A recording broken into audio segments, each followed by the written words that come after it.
Dan bahwa saya akan bawakan kembali ya perkataan para ulama, bukan hanya dari ulama Mesir, ulama Hanabilah juga menarasikan hal yang sama. Para ulama dari kalangan Hanabilah itu ketika menetapkan ulu tinggi bagi Allah Subhanahu wa taala, itu tidak memaksudkan bahwa yang dimaksud ulu di sini adalah ulu tempat atau ulu arah. Ya, tingginya arah atas, bukan. Bahkan tegas mereka menafikan tentang makan, tentang jihah. Di dalam kitab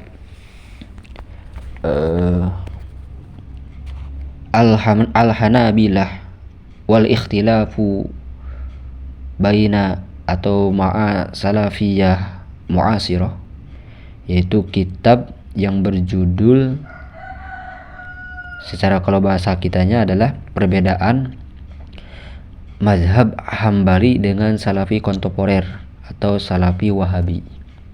Ya, karangan Syekh Mustafa Hamdu Ulian Al-Hambali. Beliau merupakan mazhab Hambali baik akidah juga fikih. Dalam buku beliau membuat bab isbatu sifatil ulu wal jihah indal Hanabilah. Beliau menyatakan bahwa di sini ulama Hanabilah melakukan isbat, penetapan terhadap sifat ulu atau Allah di atas dan dia di atas seluruh makhluknya. Mereka juga menafikan Allah dari batas dimensi, Allah berdiam atau bertempat tanpa takyib. Hal ini merupakan akidah dari sekian banyak akidah yang paling selaras dengan nas-nas syariat dan mengakomodir akidah ahli hadis dan ahli kalam. Jadi penetapan, ketika para ulama menetapkan sifat ulu, pasti ada penafian tentang jihah wal makan. Dan ini juga yang dilakukan oleh Ustaz Abdul Somad, fatwa dari Mesir, ulama besar seperti Imam Nawawi dan banyak ulama-ulama yang lain.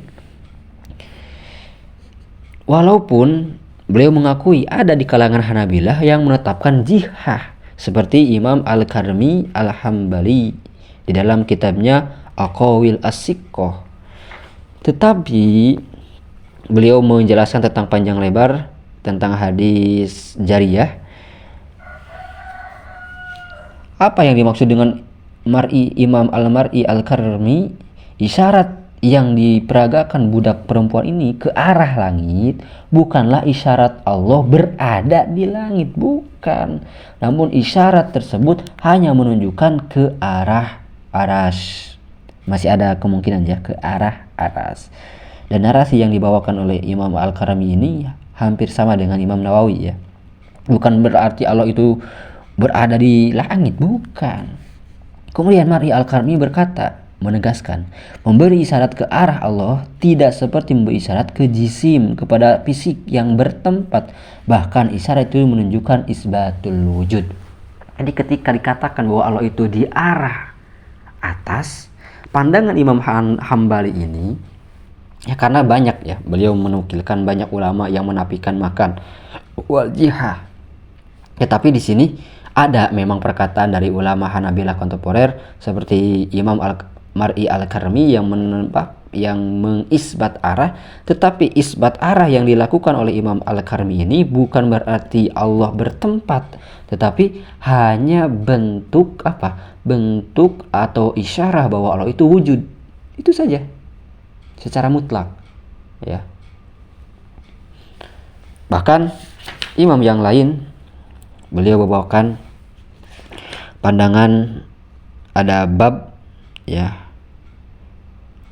Hanabilah menafikan Allah bertempat ya, menempati dan batas dimensi, namun tetap menetapkan sifat ulu dan fauqiyah. Ada riwayat dari Abu Al-Fadl At-Tamimi, beliau merupakan ulama besar Hanabilah ya, mengutip perkataan Imam Ahmad. Imam Ahmad berkata, Allah senantiasa maha mulia dan maha tinggi. Sebelum menciptakan aras, maka dia di atas segala sesuatu dan maha tinggi mengalahkan semua hal. Allah mengkhususkan aras dengan keistimewaan yang tidak dimiliki oleh seluruh makhluknya.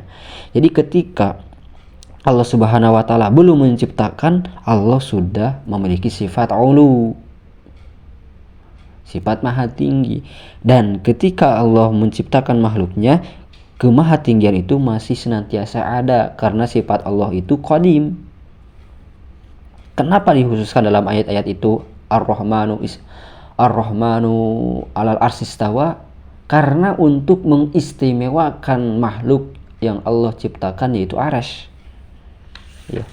Memuliakan aras bagi Allah Subhanahu wa taala, indallahi, di sisi Allah Subhanahu wa taala. Kemudian melanjutkan, sesungguhnya Allah tidak mengalami perubahan dan pergantian. Dia tidak dibatasi oleh batasan baik sebelum menciptakan aras maupun setelah menciptakan aras. Narasi seperti ini sesuai dengan apa yang dipahami oleh Imam Nawawi. Narasi yang dipahami oleh Imam Ahmad seperti ini ya sesuai dengan apa yang dipahami oleh Ustaz Abdul Somad.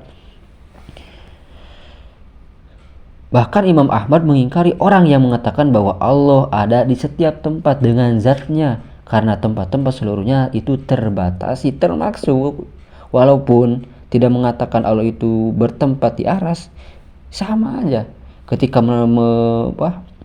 menafikan Allah bertempat di semua tempat, ya apalagi di satu tempat. Kemudian Imam Syekh Mustafa Hamdu juga membawakan pernyataan dari Imam besar Hanabilah juga, Qadi Abu Ya'la, di dalam kitab Mu'tamad. Ya. Allah Subhanahu wa taala tidak dapat dibatasi oleh dimensi, akhir, hadapan, jarak, bawah, depan dan belakang, karena sifat-sifat tersebut tidak disebutkan oleh nas syariat. Abu Ya'la menambahkan, dilalah atau petunjuk, isyarat tidak diperbolehkan memutlakkan ucapan annahu fi kulli makan, Allah ada di setiap tempat. Karena apa? Karena mengidopatkan lafaz jalalah ke kata al-makan yang mengharuskan tempat itu qadim. Kalau dikatakan Allah itu beristiwa atau bertempat, bersemayam, duduk di atas aras, maka tempat itu mesti qadim, dan ini mustahil. Kemudian selanjutnya Abu Ya'la atau Qadi Abu Ya'la menafikan Allah ada di semua tempat atau ada di tempat tertentu. Dalam buku Mu'tamad halaman 93 dia berkata, tidak boleh memberi sifat bahwa Allah berada di suatu tempat atau Allah ada di tempat tertentu. Namun boleh dikatakan bahwa Allah ada di atas langit paling tinggi, di atas aras. Kenapa boleh ditetapkan? Karena itu warid di dalam Al-Quran. Dan penetapan Allah di atas langit, Allah di atas aras itu bukan berarti Allah bertempat, hanya menetapkan apa yang datang dari Al-Quran. Sebagaimana Imam Ahmad, beliau jelaskan, Imam Ahmad membolehkan memutlakkan ucapan bahwa Allah ada di langit bukan dengan maksud untuk membatasi atau bertempat, namun lebih karena memutlakkan ucapan tersebut telah disebutkan dalam syariat. Itu yang dipahami oleh ulama Hanabilah dan sangat bertentangan dengan apa yang diyakini, yang digembar-gembarkan oleh Salafi Wahabi, termasuk oleh Ustaz Abu Ubaidah. Maka siapa yang sebenarnya yang sesuai dengan madhab salaf itu, Ustaz Abdul Somad atau Ustaz Abu Ubaidah? Kan jadi pertanyaan balik kepada beliau. Bahkan di sini Syekh Ibnu Az-Zaguni berkata, banyak ulama dan ashabuna dari ashab Hanabilah melarang memutlakkan ucapan annahu fi jihah. Tidak boleh dikatakan bahwa Allah itu berarah di atas. Allah itu diarahkan apa? Sesuai dengan apa yang dipahami oleh Imam At-Tahawi, apa yang dipahami oleh Imam Nawawi.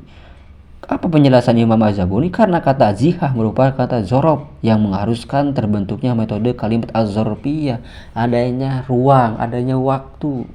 Zorob itu kan ruang dan waktu, tempat. Mengharuskan Allah itu bertempat, dan ini mustahil bagi Allah. Bahkan Syekh Hamdu membawakan perkataan Imam Al-Jauzi, imam besar dari Hanabilah juga. Beliau berkata, Imam Ahmad tidak mengatakan al-jihah bagi Allah. Bahkan Al-Qadi Badruddin bin Jamaah berkata, Imam Ahmad tidak mengatakan al-jihah bagi Allah. Ya, ini yang ditetapkan oleh dua imam ini, menafikan jihah bagi Allah Subhanahu wa taala. Walaupun di dalam pertanyaan-pertanyaan dari Imam Ahmad yang ditanya tentang jihah, beliau tidak mengisbat, tidak menafi, tetapi lawazim perkataan Imam Ahmad yang menafikan tempat, yang menafikan had ya secara jelas dan gamblang itu menafikan jihad. Karena yang namanya jihad seperti apa yang kita pahami itu mesti ada hadnya. Minimal kalau orang-orang salafi mau yakin di bahwa Allah itu di arah atas, tinggi di atas aras, di atas seluruh makhluknya dengan makna jihad ya, dengan makna makan, tetap ada jihad, ada batasnya. Apa batasnya? Batasnya bawah. Karena bawah kannya makhluk. Dan ini ditentang oleh para ulama bahwa Allah Subhanahu wa taala tidak terbatasi. Karena apa? Karena Allah itu zat yang tidak terlingkupi oleh ruang dan waktu. Wallahu a'lam.